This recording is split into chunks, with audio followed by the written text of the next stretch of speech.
This is LBC from Global, leading Britain's conversation with Nick Abbott. This is absolute tosh.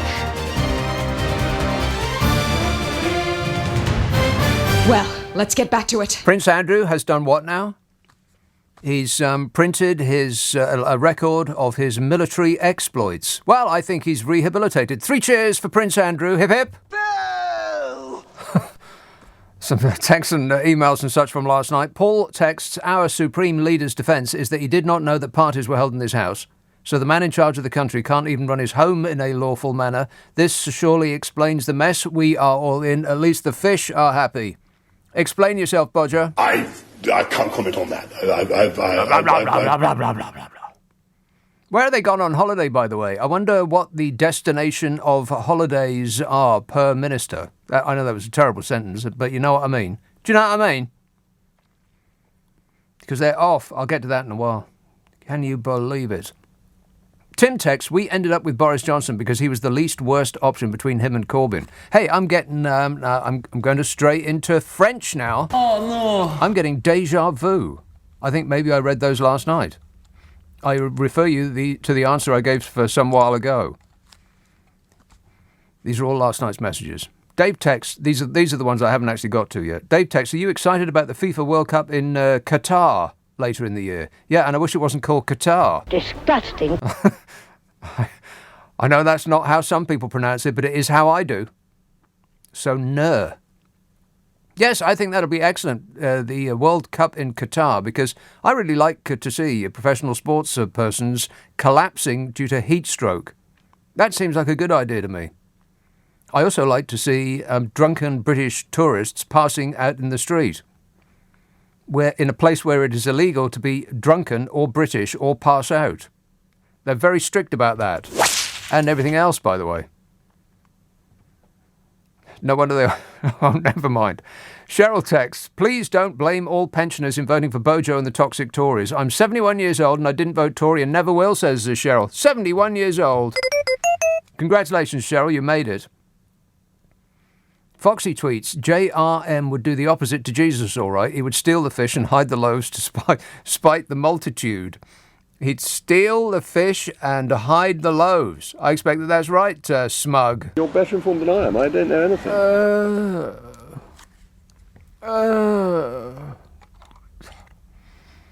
How have we managed to collect such a cavalcade of clowns to run this country? I mean, seriously, we are really going great. It's an almost impossible task to fill the benches with people who less represent the genus clown than has been managed by His Imperial Bodgeness. I mean, every single one of them.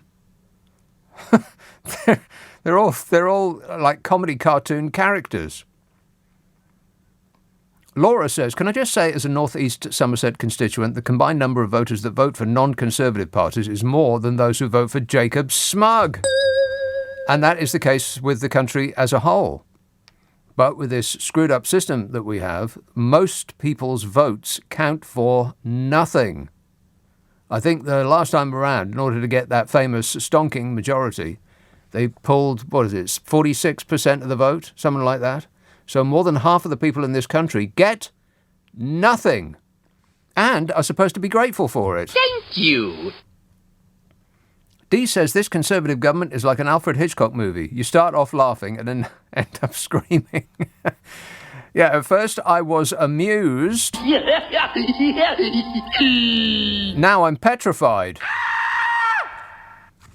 Jamie says, let me just see how many of these there are. Oh my God, there's loads. I'll never get through all that lot. I'm very bad at my job. Jamie tweets, I'm pretty sure not paying your fuel bill would result in having a token meter installed. He's used the word installed twice, as though to underline it. He says, I'm pretty sure not paying your fuel bill would result in having a token meter installed during the period you have a repayment plan set up. That would probably create more stress for the majority of people and more expense. I've got no idea what that was in relation to. It doesn't sound like something I'd be talking about. Let's talk about partying, shall we? You know that party that they went to on the same day that the fines came in for the party? And that bloke with what looks like congealed cream on his head.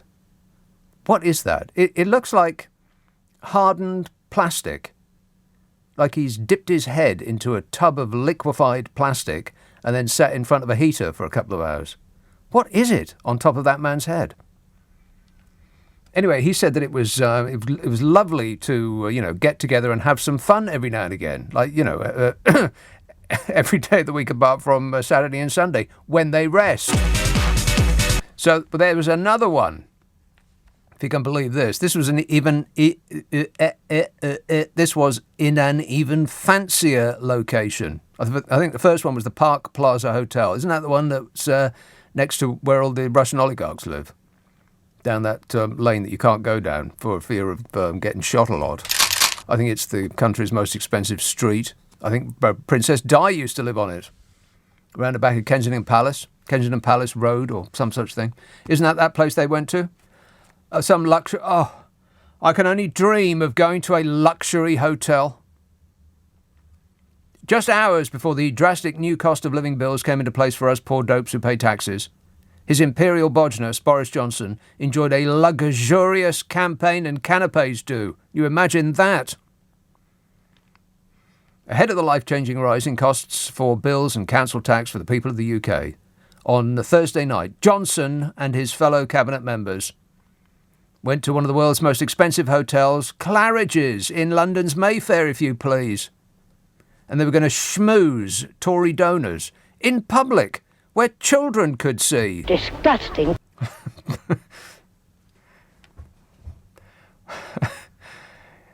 You know, now it's become difficult to get those Russian rubles. They'll be after, I don't know, some of that delicious Chinese renminbi, to fill the gap.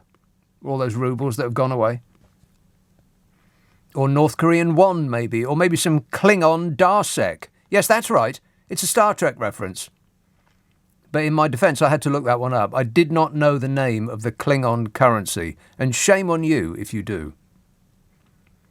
It is, in fact, the Klingon Darsek. The Darsek. I mean, the tourists must be absolutely furious that that money stream from Russia has dried up, and they'll be shaking the tree of whichever unpleasant regime is next. Next on the list, to see if any of that hooky cash will fall out. And the day after our leaders were debasing themselves in front of millionaires and billionaires begging for some small change, millions of us ordinary Brits face an assault on our budgets, the likes of which we've never known, because fuel bills, petrol, food, council tax, car tax, national insurance, water bills, broadband, phones, TV, all going up in price. Oh, no. All of them. Absolutely everything is going up in price. And the Tories' response to that was to go to a place for a party that charges, and I am not making this up, their cheapest bottle of wine in Claridge's, £60. What? 60, not 16. 60. Cheapest one they do. 60 quid. And the price list goes rapidly up in price after that. But, back in the real world, we little people, not leprechauns, are suffering a huge hit on living standards as the price of gas and electricity soars by 54%, as the regulator Ofgem raises the price cap for an average home to about $2,000 from 1,200 and something. And experts yet predict it's going to be touching $3,000 from October. Good grief. But not in France, by the way. Keep that in mind. In French France, its government was not in a world-class 7-star hotel asking friends for money for themselves.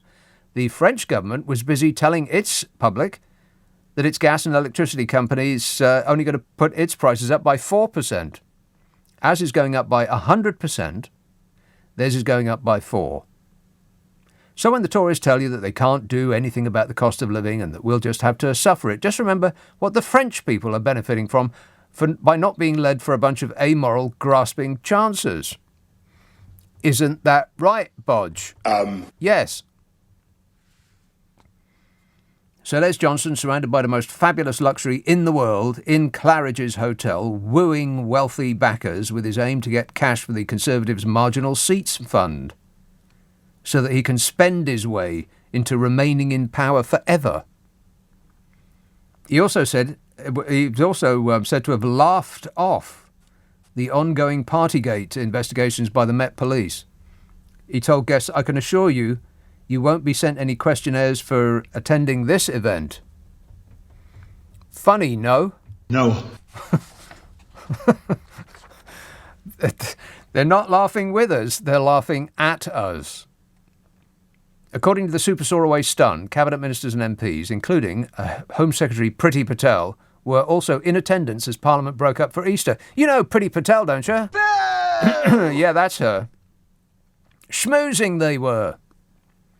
They wanted to stick it in our faces one last time before they repaired to some holiday villa, paid for probably by a billionaire who is either in want of or who has already received a knighthood, for services to keeping ministers in the manner to which they've become accustomed. Oh, fabulous. They joined the remaining 150 guests at this top-class hotel and ate fancy canapes and drank champagne, if you can believe it. The Prime Minister was not seen to have joined in on the boozing, it is reported. No, but you know what? He always looks that way. It's difficult to tell when he's drunk and when he's sober. He always looks like he's just crawled out of a skip. And it's deliberate, of course. It's not an accident. He disarranges himself before leaving the house. He checks his hair is undone just so before opening the front door. So he comes across like a harmless school child, and people want to mother him. Hence the phrase, "Oh, he's doing his best." Well, I haven't heard that much lately, by the way. People who were proffering that every minute of every day a couple of months ago, they seem to have shut up about that. Doing it. Leave him alone. He's doing his best, like he's a child. He just presents himself as a child because it's an act that's worked for him all this time, eh, Bodge? Yeah. Wait. Exactly. Oh, I'm so undone and untidy, I can't do my shoelaces. Help me, Mummy. And people just want to mother him. It's like it's in them and it must come out. It's their motherly instincts. It brings it out in some people. It works. I mean, it's worked all his life. How old is he now? Like 70 years old, something like that. He's way too old to be presenting himself like just William. But anyway, if it keeps working, why not? The PM seen not to have joined in on the boozing, apparently, but you just can't tell. The timing of the event, as well as the jokes of Partygate when Downing Street officials have been issued with the first set of 50 quid fines, is really top-level gaslighting. No, we didn't go partying, they yelled over the sound of raucous partying. I mean, it just shows how totally safe they feel, despite everything they've done to us. They don't feel worried about any of it at all, as though they've already got the next election sewn up. And maybe they think that whole voter ID thing, that trick they're pulling of making it more difficult for younger people to vote. So they think that that younger people won't bother. If you've got to go out and get yourself a driving licence or some sort of photographic ID and you haven't got one as a 20-year-old, then you're not going to bother because kids don't want to drive cars these days. They don't get driving licences. They get Uber accounts. So I bet the Tories are hugging themselves when they came up with that. Well, of course they didn't come up with it. They stole it from the Republicans. It was under you-know-who, the peach powder puff president came up with that one. Oh, shut up! Still not missing you, Donny. I bet they're already congratulating themselves on winning the next election because of that whole ID trick that they're pulling. They assume that younger people just won't bother to go and get an ID, so they'll be left out of voting. Well, younger people don't vote much anyway. So as long as they can get the oldies out, no problem. And they expect, I imagine, to sail serenely on as the governing party. This is why nothing seems to bother them at all. They just keep laughing at us. That and the fact that the left always finds a way to shoot itself in the foot. I mean, the Tories will be all intoning the same message. Be fearful of dinghies, woke and socialism. Vote Conservative and we will save you from woke socialists in dinghies. What a way to run a country, eh? Dreadful. 0345 6060 973. Text 84850. Email nick@lbc.co.uk. And if you're on Twitter, it's @LBC. Friday, Saturday, Sunday night at 10. Nick Abbott, LBC. This is LBC with Nick Abbott. Hello. 0345 6060 973. Text from last night. Lawrence said, have you ever cuddled a cat, Nick? It's great, and it has been statistically proven to elevate mood. Yeah, in the cat. Sophie texts, Scotland will never choose to leave the UK. Well, I wouldn't be so sure, Sophie. I think if this government steps out of line one more time, Scotland will be like, right, that's it, I'm leaving. I'm getting it. Pete says the Tories don't want the rich to pay a bit more tax because it means they will have to pay a bit more tax. Yeah, I think that's the nub of it right there. You've put your hands on the nub of it. Disgusting. CC says, Michael Fabricant wears a guinea pig on his head. I thought everybody knew that. It used to be a baby guinea pig, but it grew and grew and grew. It feeds on Tory lies. I've honestly never seen anybody who looks that weird from the scalp up. Have you? I really don't know what it is. Part of me thinks it can't possibly be a wig because nobody would wear a wig that bad. So if it's his hair, what's he doing to it? I mean, what is he actually putting on his hair to make it look like that? You don't need to put all of that product in your hair. You just don't. You just don't. I mean, it looks like something that you would require scaffolding for. It's a mystery, but I suppose that's his thing, isn't it? Like Bodger's thing is being untucked and, all that nonsense he comes out with. And Michael Fabricant is I don't even want to call it hair. It does look like it's made out of plastic. Maybe it's a hat.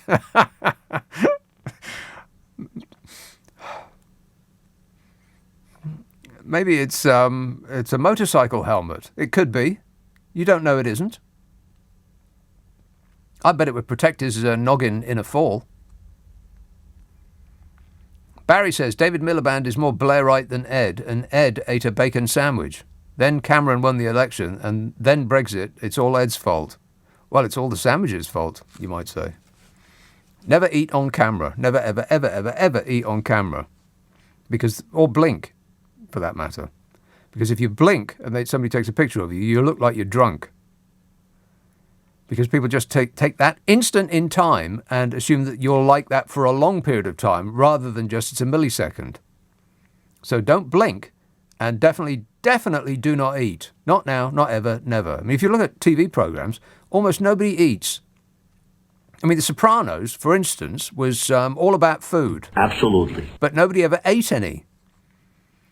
You saw Tony, he was, the amount of times he would have a plate of food in front of him and he'd just be stabbing it with his fork like he's trying to kill it, but he would never actually lift any of it to his mouth because you don't eat on camera. I bet you could count up on the fingers of one hand how many times you've seen somebody actually eat something in a film. They play with their food all right, but they don't actually put it in their mouths. Look at that switchboard. Is this thing on? Hello? 25 minutes in. Absolutely nothing. Good grief. Have I not talked about anything that's important yet? I believe I have. People just sitting back, putting their feet up and relaxing. Why not? It's the day after Bleak Friday. So, people have had the wind knocked out of them. Bleak Friday saw all 66 million Britons face an assault on their budgets.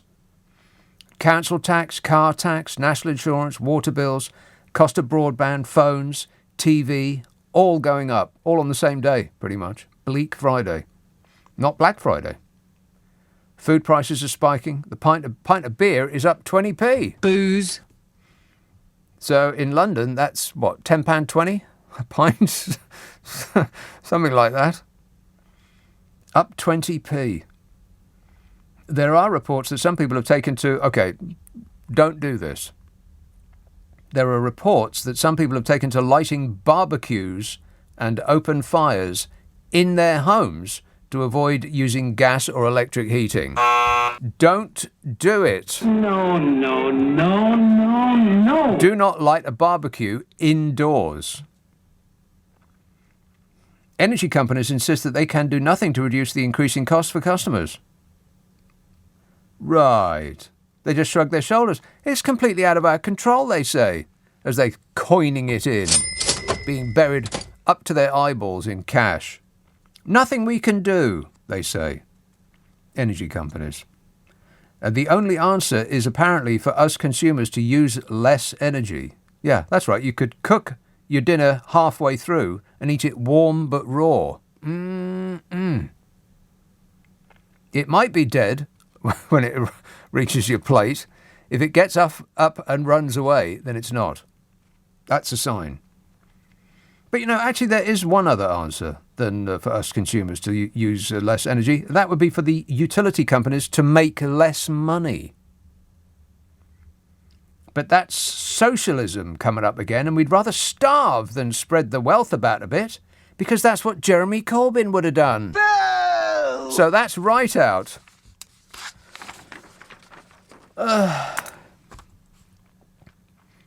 James says, the way things are going, we'll all be living in hedgehog houses by the end of the year. Is there such a thing as a hedgehog house? I mean, there's a dog house. I've heard of the dog house. But is there a hedgehog house? Are they nice? Are they centrally heated? Is it underfloor central heating? I'll have one. Dave says, it was not the pensioners who chose Boris. Yes, it was. Yes, it was. He was chosen by his he's a pedant. He was chosen by his parliamentary party to be put forward as one from amongst a small number of people who want to rule, to be voted for by an already skewed and further playable system, says Dave. Yeah, and then we voted for him. Pensioners did. Overwhelmingly so. Poor pensioners. Poor people, poor pensioners and pensioners are what have given us the current administration. Yeah, thanks a lot. Thank you. Appreciate it. Don't feel the need to go and vote again, though. I mean, if at first you get it wrong, just give up. Jacob says, you've got it all wrong. Plenty of MPs use food banks, not for the food, but for the photo opportunities. Yeah, that's right. What a picture, what a photograph. Smugs actually had the nerve to say that he found them heartening. You're better informed than I am. I don't know anything. Heartening. Says the man who amasses vast fortunes to himself and then in Parliament votes against the interests of the poor and the disabled. Like Jesus would do. Guided by his faith, apparently. Just not sure which God he's worshipping. Is it that one or that one? The latter, I think. 0345 6060 973. Text 84850. Email nicka@lbc.co.uk. If you're on Twitter, it's @LBC. Friday, Saturday, Sunday night at 10. Nick Abbott, LBC. It's 10:30, the news headlines with Zora Solomon. This is LBC with Nick Abbott. 0345 6060 973. Roger texts, speaking of trickle-down, Steve Allen took delivery of his new Bentley yesterday, and the road tax alone is the price of a second-hand car. What? He hasn't, has he? Another one? What for? There's nothing wrong with his old one. I mean, I haven't seen the inside of it, except peering through the window. I put my sticky fingers on your car, Steve. What? Yes, I did. He hasn't got a new one. Why? He has got a car the size of an oligarch's yacht. How he manages to find somewhere to park it, I don't know. He spent weeks clearing... What's this? He spent weeks clearing out the boot of his old car. Loads of stuff in it. Well, it's the boot of his old car is about the size of a 2-bed flat. It's stupidly huge. Why does he need a car that big? And why does he need a new one? What colour is it? Brown? I don't like brown. He never even drives it. What's the point? That man's got too much money. Spread it about a bit, Steve. I think the HMRC should look into him in great detail. Something highly suspicious going on there. Wembley Park. Hello, Christoph. Yes, I detected not a scintilla of envy in your voice. No, that's right. Actually, the reason I rang, just briefly before I come to the main point, apparently Michael Fabricant in the House of Commons, when someone was complaining that Tory parties consisted of drinking fine wines, apparently he quipped that they had only drunk the house wine. Claridge's? Yeah. Yeah, 60 quid. 60 quid, yeah. Yeah, right. Fine, yeah. Actually, I wanted to talk about something that a caller mentioned a couple of weeks ago. I think her name was Laura, and she said that she'd worked in South Korea, where she said the people looked very unhappy, and that she'd been to Norway, where people looked very happy. Yeah, HAPPY-ness is all about in Norway, apparently. Well, you can imagine why, because they get to have a hot Norwegian 6-foot interface with each other. Disgusting. Possibly, but I actually did some reading up on this, not research, note, because I think research is quite a serious activity that requires a lot of focus and concentration. Right. Just a bit of reading up. I got a list of oil producers up from somewhere on the internet. Yeah. And top of the list of oil producers by number of, amount of oil produced is America. Second comes Russia. Third is, I can't really remember. But if you look at the list in a different way... Hang on a minute. America is top. What, above Saudi Arabia? Are you sure? Saudi Arabia is, I think, third or fourth. It's in the top 5. Oh. That's sheer amount of oil produced. Okay, not the amount that they have, but the amount that they release. The amount that they produce. Right, okay, per year. Right, okay, all right. But if you look at the list in a different way, what you find, and the different way is the number of barrels of oil produced per head of the country's population. Right. Okay. If you look at it that way... Well, Saudi Arabia must be at the top. It's Kuwait, actually. Like I said. Kuwait is at the top. Yeah. But the country that is fifth is Norway. Right. And I think that's what it is. I think they're very happy there because they're a democracy, and per head of population, they produce loads of oil. And in fact, I think I heard today that Norway taxes its oil companies 78% on profits of their oil. Yeah. So not only are they a democracy, but they are rolling in it. Well, yeah, I think the Norwegian sovereign fund is...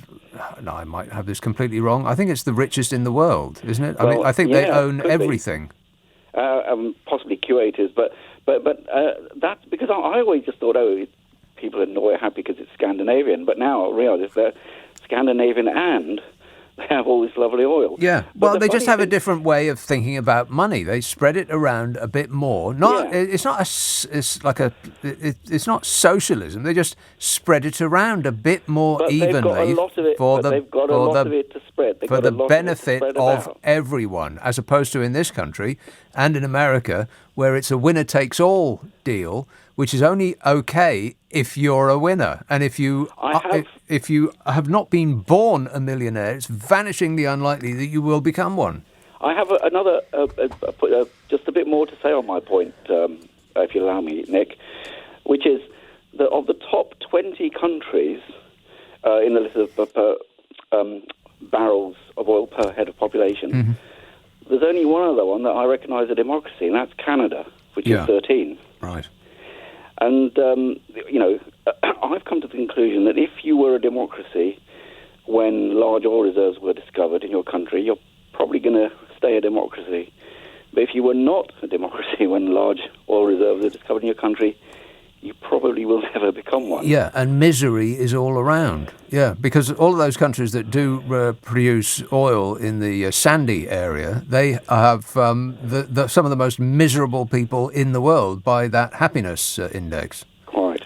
And curiously, they also tax their citizens the least. So isn't that interesting?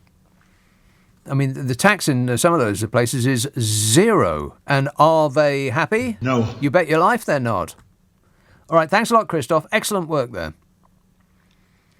Josh says, that £2,200 MP pay rise would just about pay my new electricity bill. Well, that's right.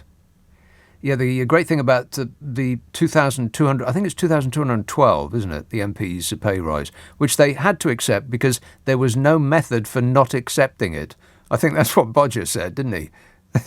It's completely out of my hands because there's no way in which I can't accept it. I think it's something like that. What a shower, eh? It's but I mean, the great thing for them, of course, is that not only do they get that pay rise, £2,200, but we pay their fuel bills. Nice work if you can get it, but you can't, so don't ask. Let's have Aberdeen. Hello, Daniel. Hello, Nick. Daniel. It's a golden ticket being an MP, isn't it? It really is, yeah. Yeah. Winning the lottery over and over again. Yeah. I was thinking about, you were saying about the sort of prospect of the Tories being defeated in the next election. Yes.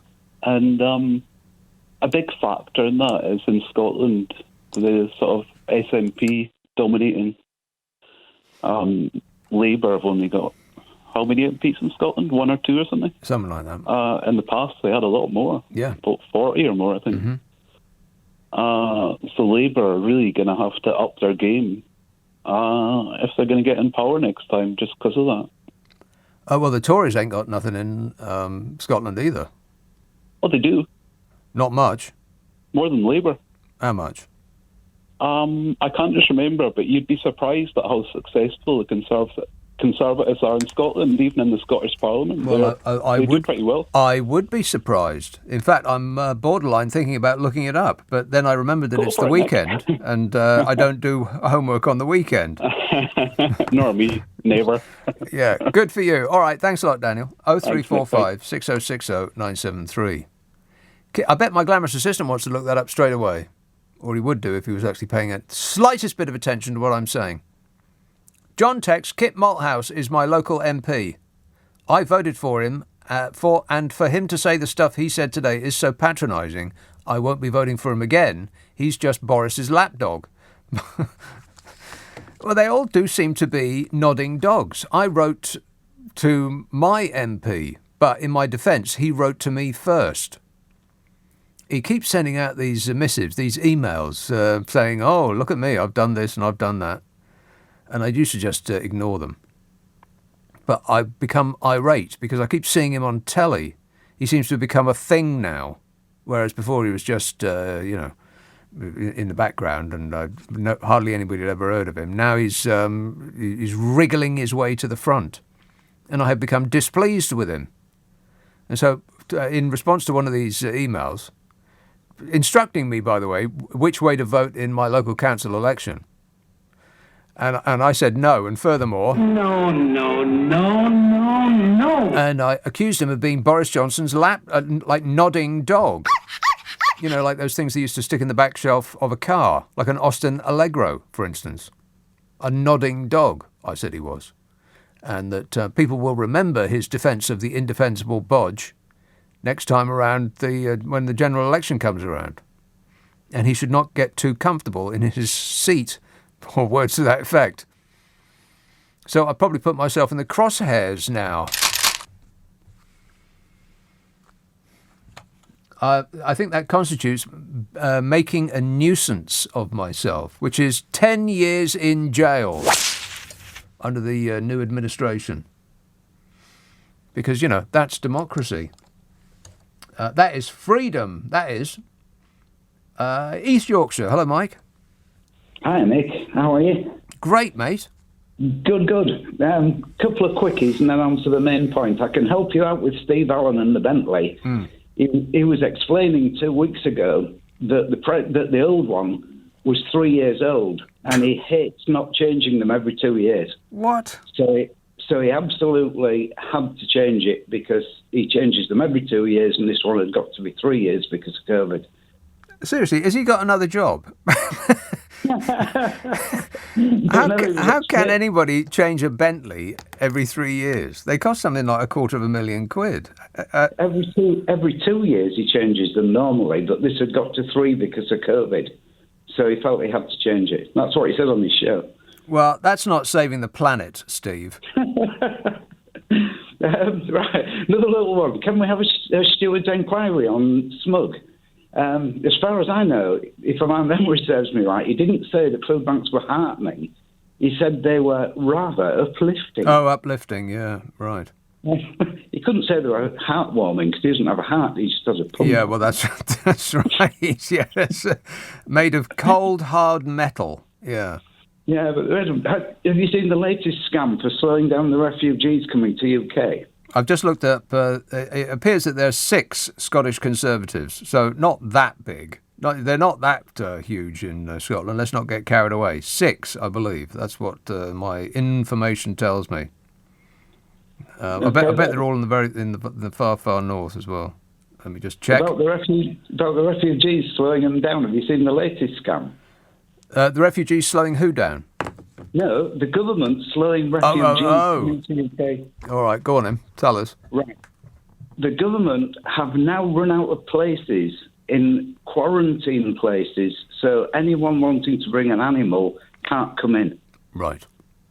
So that slows it down even more. They can leave them in Poland for 6 months and quarantine them there. But there was 2 families were on today saying that they were all set to come over. They've got the visas, got everything set up, and they were refused on the basis that Belarus and Russian animals are allowed into UK quarantine free, but Ukrainian animals aren't.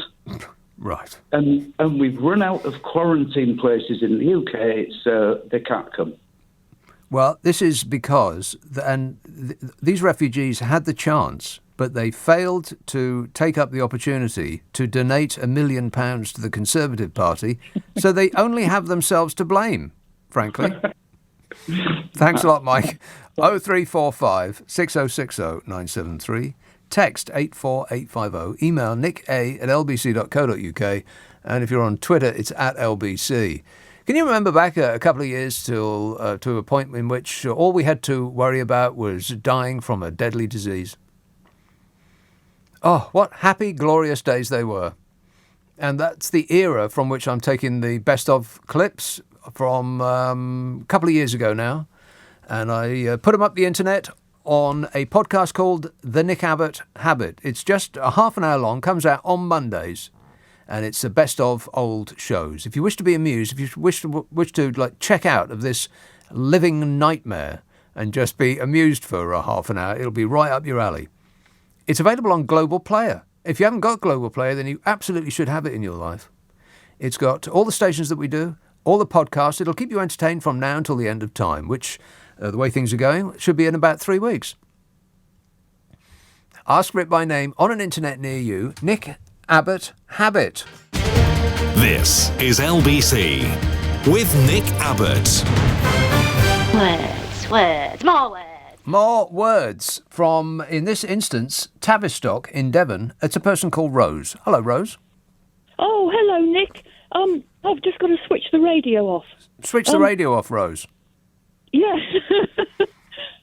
Well, I've rung because I just find it, it's astonishing how totally selfish and how completely callous these people can be. But then you think, well, it isn't astonishing because these are Tories. But it well, I'd have to say that I have been told about 1,000 times that people knew what they were voting for. So apparently this is what they want. Yes, 12.5 billion slashed off welfare, and then another 12.5 billion going to be slashed off welfare, and that seems to help to get them back into power. But you It's see, amazing. what I'm sort of, well, yes, it probably wasn't the only thing. What I'm sort of getting at is that, can you imagine yourself going into those lobbies and voting for those cuts? No.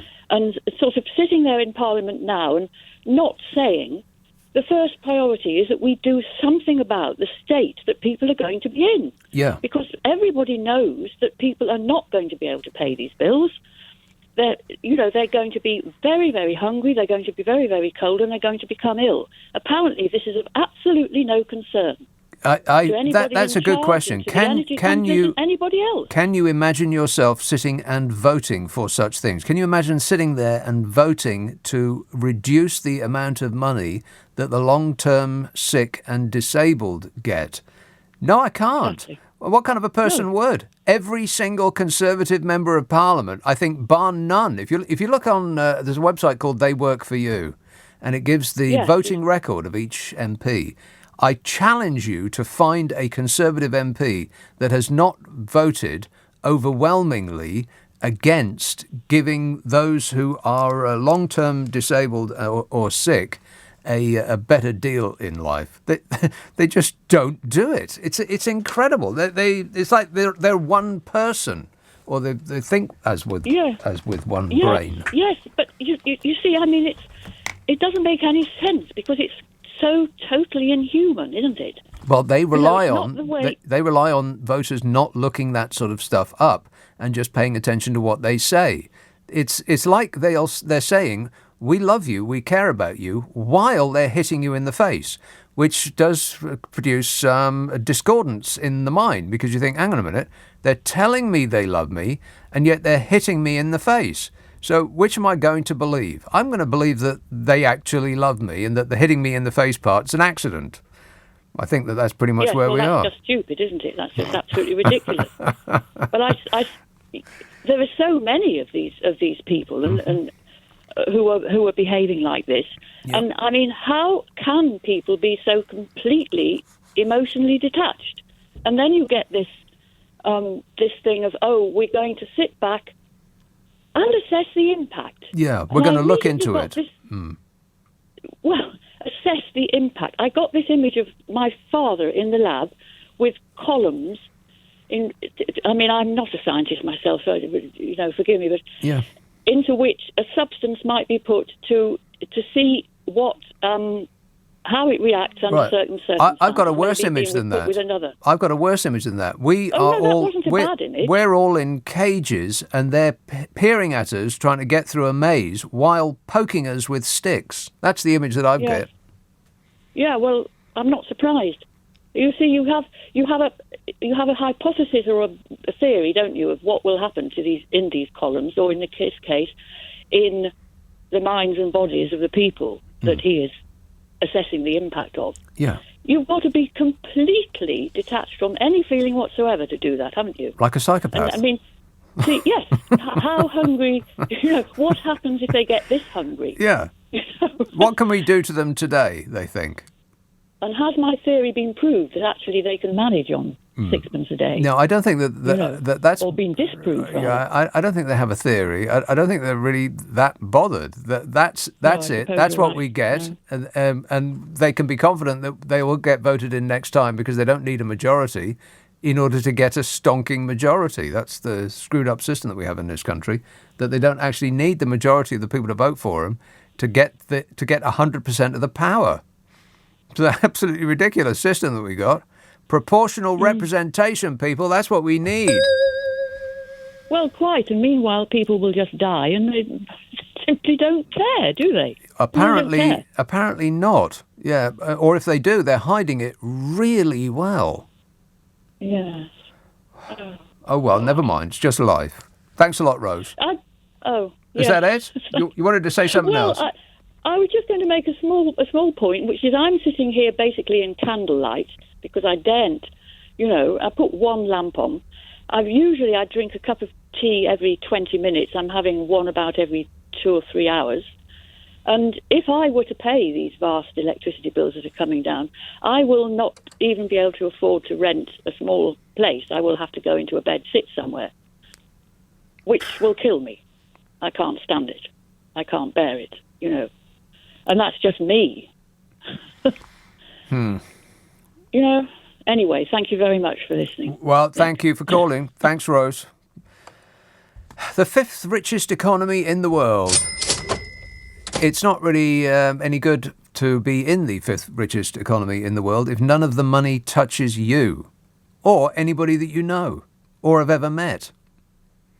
Where is all this money? It's in the hands of a vanishingly few number of people who have already won. That's why we are going to the system that they have in America, where it's winner takes all, rather than the more kind and caring socialist method that they have in Europe, where, coincidentally, they have happier people. But what they sell it to us as is the opportunity to become rich, like selling a lottery ticket. But it's also as vanishingly unlikely that you will become rich as it is to win the lottery. If you were born rich, like most of the people on the front bench of the Conservative Party, then you're just fine. If you're born rich, you'll most likely stay rich. If you were born poor, you'll most likely stay poor. Now, there'll always be an exception, just as there's an exception to going to school and making a success of yourself. People say, oh, well, you don't need to go to school. Look at Richard Branson. Yeah, but that's not a common experience, though, is it? Not everybody that skipped school and didn't pay attention and was a drippy hippie becomes a billionaire. That's the exception rather than the rule. But that's what they sell themselves on, the exception. Vote for us. Accept this winner-takes-all philosophy, and you could be one of those winners. Yeah, but unless you already are, pretty unlikely, it just won't happen. What's your plan B? 0345 6060 973. Text 84850. Email nick@lbc.co.uk. If you're on Twitter, it's @LBC. Friday, Saturday, Sunday night at 10. Nick Abbott, LBC. This is LBC from Global, leading Britain's conversation with Nick Abbott. Hello, boys.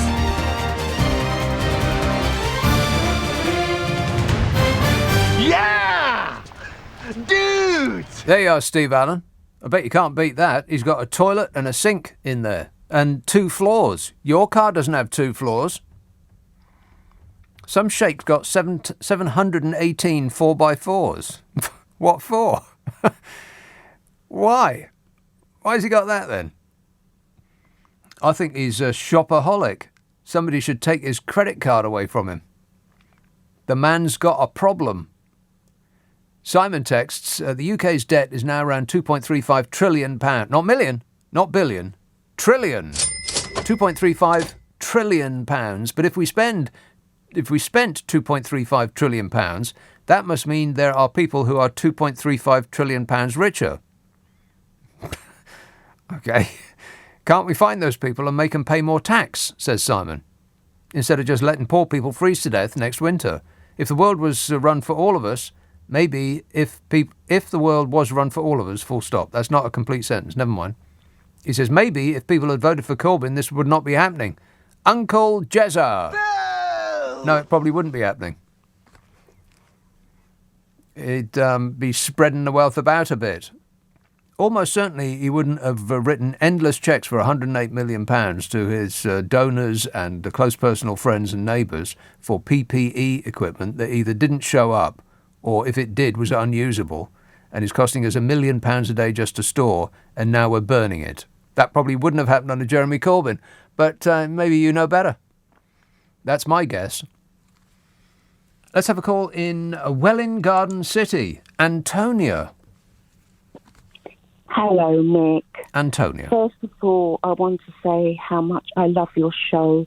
Thanks. I'm suffering at the moment with a fractured wrist, No. a damaged leg, Ouch. I fell, and surgery on my shoulder. Oh, So I'm blimey. recovering. Absolutely. But despite I'm in pain, Mm-hmm. I love your show. You make me laugh, and I love the way you say it as it is, especially when it comes to Johnson. Now, regarding, in my opinion, he's a sociopathic narcissist. That's in my opinion. This business about the penalty. His cronies have told us that if he's given a fixed penalty notice, we will be told about it. Yeah, we won't be told about it. No. Well, what they're going to say is he never received one. Yeah. And that's exactly what's going to happen. I believe he will never get one, and I believe there's a stitch-up going on. There'll be some sort of workaround.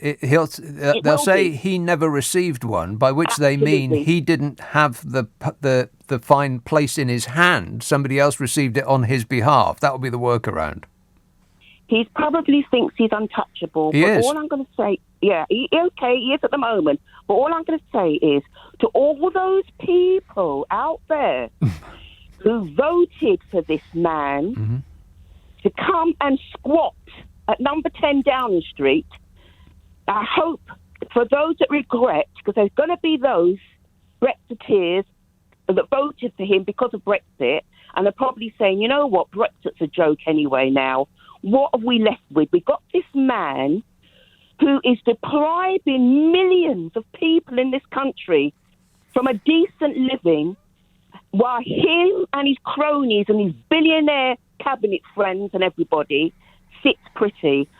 For those that regret, I hope they will go to the May elections and embarrass that man. And also I hope that come the next general election, they evict that squatter from number 10 and we get in Keir Starmer, a man with principles who will bring back this country and give us hope again. That's all I hope for and pray for. Well, I think that you should really try to form a strong opinion about this, Antonia, and stop sitting on the fence. Absolutely. Is falling off the fence what damaged you in the first place? No. No. Well, the shoulder surgery, because I unfortunately I tore the tendon, had to be repaired. Oh. I was doing ever so well, Nick. It healed, and suddenly I was able to not wear the sling anymore. It was because it's healing so well. Then I go and slip on the kitchen floor. Oh no! Broke my wrist, damaged my leg, and here I am lying on the bed. But Fridays, Saturdays, and Sunday night is my tonic, and I want to say thank you again, because you really are a fantastic presenter, and I just love listening to you. Well, thanks a lot, Antonia. Slip some gin into that tonic. Booze. You deserve it. All right, cheers, my dear. 0345 6060 973. Keith texts, daylight savings, still angry. How can you be angry about the lightness in the evening? That don't make no sense at all. I mean, I assume that you're not saying that you were angry at the darkness of the evenings in the winter, and that you would prefer it to be like, light all year round, because that makes perfect sense. Only a fool would say otherwise. So I really can't imagine that you're saying that you're angry that the clocks have gone forward and we are now getting lighter evenings, because that is great. It should be like that all year round. But I've given up whining about that, because nothing is ever going to happen. Because, like I said before, it's not the benefit of the people that matters. It's the potential for embarrassment of a minister who actually does something. They prefer to do nothing and everybody suffers, rather than to actually make a change which might bring them bad headlines. The press will be on full alert, and so if somebody gets injured in some accident that has something to do with the clocks going forward or back, and it will be blamed on the minister who made that change. So they do nothing. Better for them. Sarah tweets, Boris is not on holiday. He's just spoken to Zelensky. Don't be miserable. Well, okay, he is on holiday. They all are. Whether he's spoken to Zelensky or not is neither here nor there. You can speak to Zelensky from some billionaire's hideout in Mustique or wherever he is. He doesn't have to be in number 10 to speak to Vladimir Zelensky. I'll get onto their holiday thing in a while. It's just, really. Oh, also, there's people trying to leave and they can't, which is, terrible for them. Let's have Bletchingley. Hello, Mark. Hi. Mark. Hello. Yes, Mark. I was actually to comment on the last caller, but no, I'll leave that. Well, about daylight time. Oh, yeah. Yeah. Years ago, we actually tried it once. Yeah. Yeah? Mm-hmm. And the farmers complained, everyone complained. The farmers. What difference does it make to farming? Cows don't know what time it is. No, well, precisely. In fact, I would have seen it as they've got more hours, and the parents complain about kiddies going to school in the dark. Well, you go home in the dark, or you come back in the dark. Precisely. It doesn't matter what you do. Yeah. It's rubbish. I mean, keep changing this time screws us all up. It does. Anyway. Yeah. I mean, the accidents go through the roof around about the time that the clocks change twice a year. Yeah. I mean, because people are wandering around in a daze. They don't know whether they're up or down. Absolutely. It's so ridiculous, and it's time they stopped it. It but is. There you go. Yeah. That ain't going to happen, is it? No. My main point is,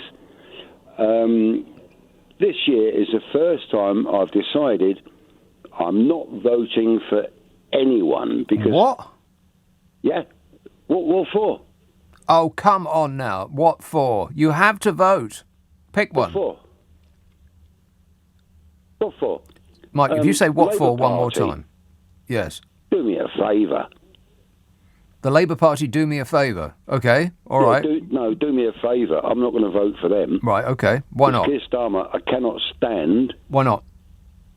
Because he's detestable. In what way? Because he's arrogant. He's arrogant? Yeah. What makes you say that? Well, the way he speaks. The way he puts things across. He's arrogant. He's arrogant. He is a lawyer. Yeah. Right, half the cabinet are lawyers. Direction.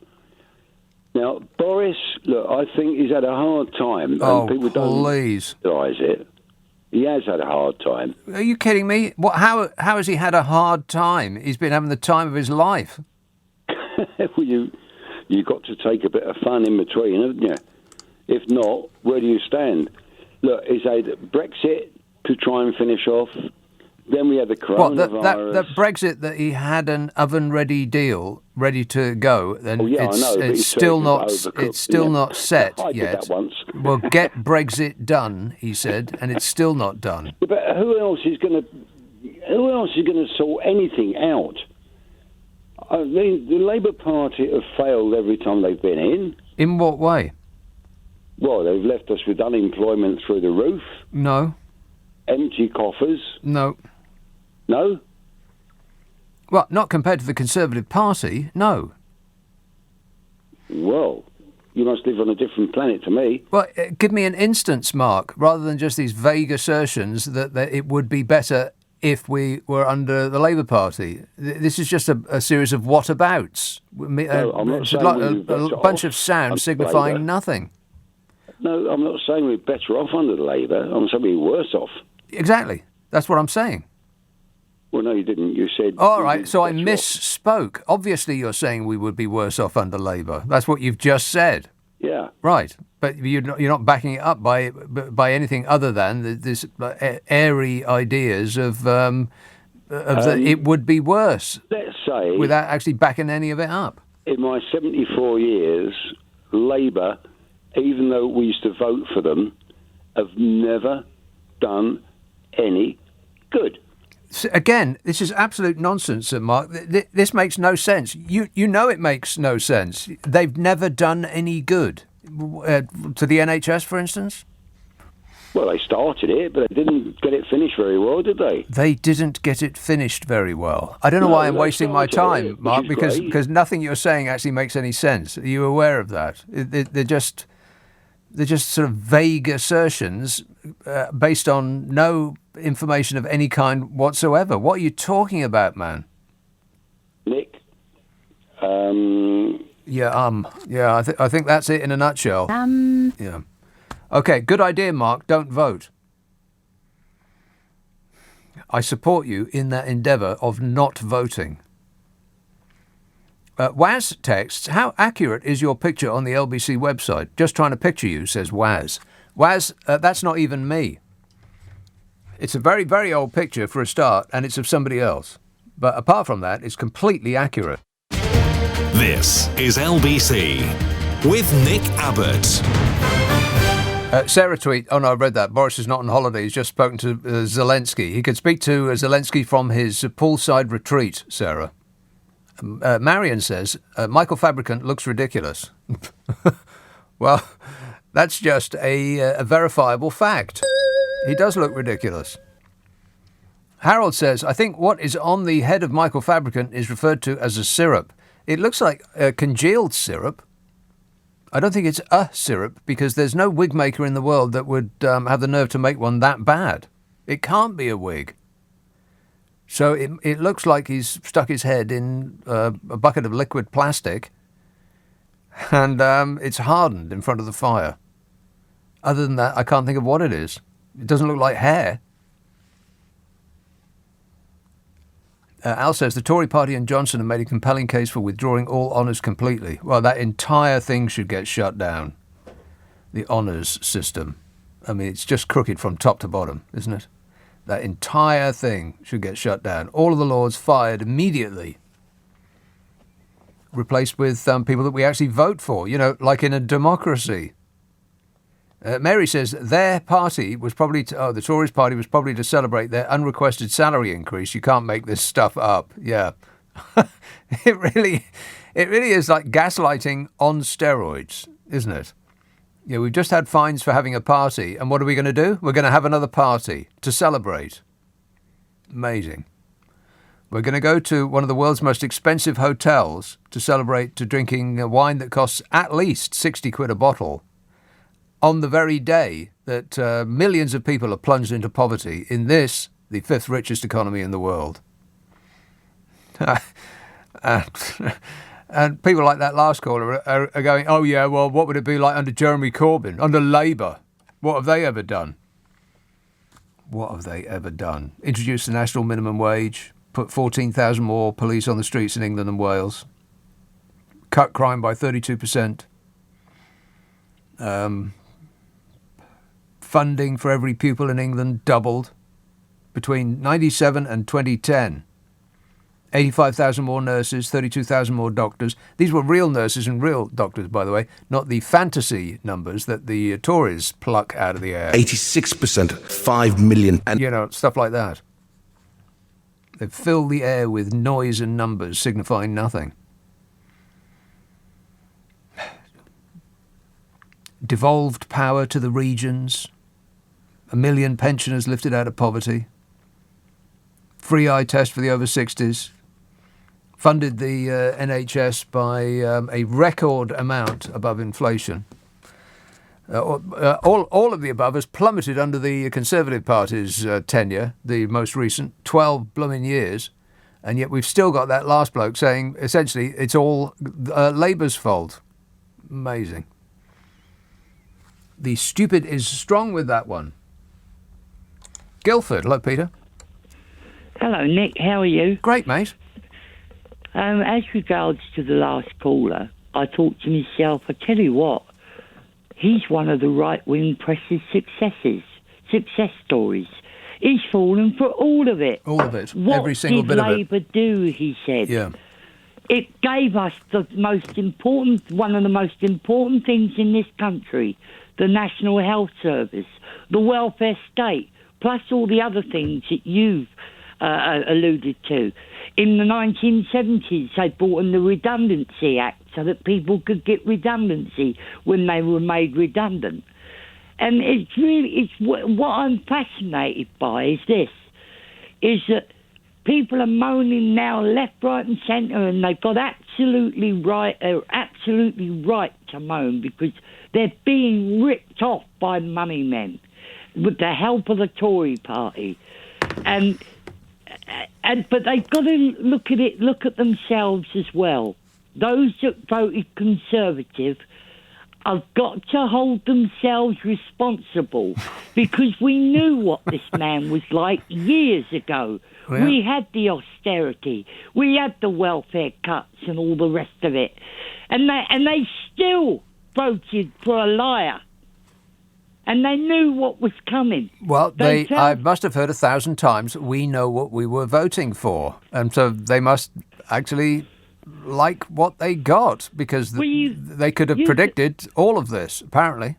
Yeah, you can be a Brexiteer, right? You can be a left-wing Brexiteer. But the one thing you never do, all those northern voters out there that voted Tory, you can be a left-wing Brexiteer. But the one thing you never, ever do is vote Tory. The people that helped shut the coal mines down. Well, let's not... Industry. Yeah, you know what? Nobody really should be working in a coal mine. I'm not really that sad that we but you know what I mean? They destroyed our manufacturing. They absolutely did. Yeah, because Margaret Thatcher's idea was instead of all of these dreadful people, all these dirty fingernail people earning money, it'd be much better if all the money was concentrated in the hands of white-collar people just moving numbers around on a screen. And you fast forward to now, and we don't make hardly anything in this country anymore. I think we make chemicals and what are euphemistically called machines, which I think are weapons. I think that's what they are. They call them machinery, and it's a suspiciously large amount. You think, well, what's all that machinery for? I think it's bombs and bullets, stuff like all the exciting accoutrements of death. That's pretty much all we make now. But I don't know, maybe not in the future, because that whole globalization thing, that's not looking so great these days, is it? Because there's a lot of crazy people running countries, sadly. Not too far from where I'm standing right now, as a matter of fact. Thanks a lot, Peter. 0345 6060 973. Al says, oh no, that's the honours thing. I agree with that. Just shut the Lords down. Fire all of them. And we could rehire maybe 100, as long as we get to vote who it is that they are. Proportional representation. Mary texts, their party was... I've read that. Looking ahead, Margaret says, it was Labour who cancelled nuclear power. Margaret and stop being so envious of Boris.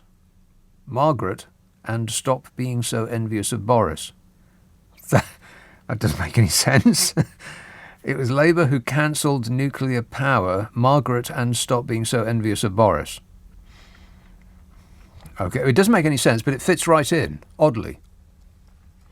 I want to talk about Vladimir Putin's bathing routine. But first, here is an important call I must take in Bromley. Hello, Neil. Hello, mate. Yeah.